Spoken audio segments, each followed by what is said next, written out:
करिछि गौरवान्वित। विश्व दरबार में ओडिशा एक मुख्य पर्यटन स्थली भाव स्वतंत्र स्थान अधिकार करिछि। एहार बलिष्ठ उदाहरण लिंगराज मंदिर, अर्कक्षेत्र कोणार्क मंदिर, मुक्तेश्वर मंदिर और 64 जोगिनी मंदिर।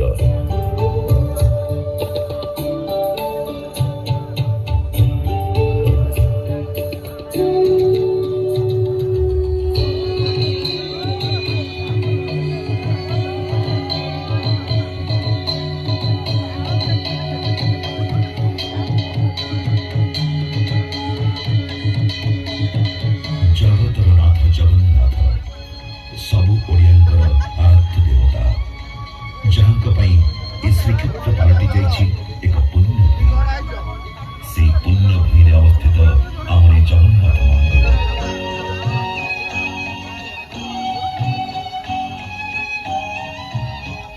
श्रीक्षेत्र विराजमान श्री जगन्नाथ, श्री बलभद्र एवं भगनी सुभद्रा।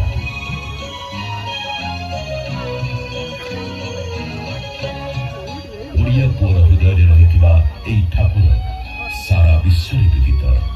से कोटि कोटि भक्तंकर समागम हुए एमिति एक यात्रा जहा विश्वर एक बड़ यात्रा, रथ यात्रा।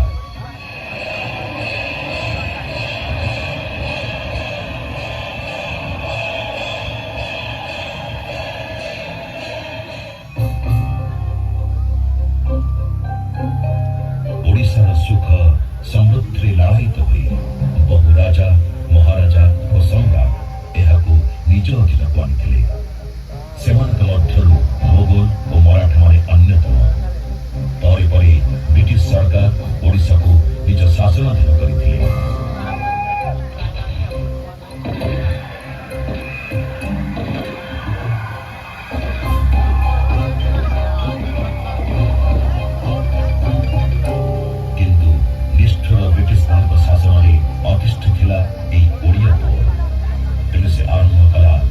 सरकार विरुद्ध भीषण विद्रोह जहाँ कायिक विद्रोह नाम ख्यात।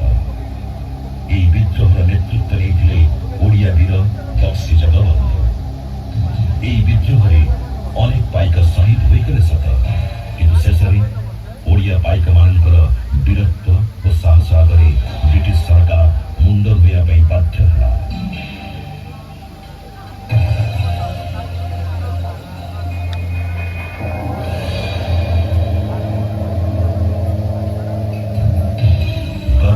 ओडिया से महापुरुष मानक जो मान त्याग बलिदान संग्राम आगे ब्रिटिश सरकार हार मानुला। से संग्रामी वीर सुरेंद्र साय, लक्ष्मण नायक, बिरसा मुंडा, बाजी राउत, गोपबंधु दास, कृष्णचंद्र गजपति, रमादेवी, सरला देवी एमती अनेक।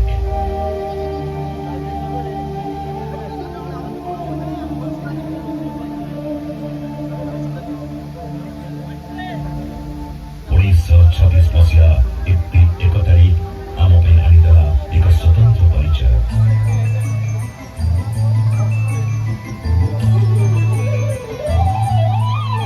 यही दिन आम ओडिशा एक स्वतंत्र प्रदेशर मान्यता पाइला।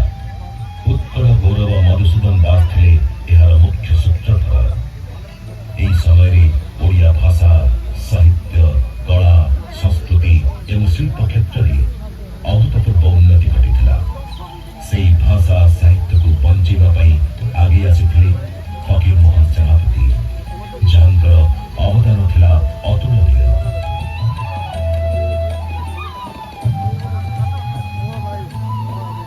भारत स्वाधीनता लाभ पर ओडिशा गढ़ी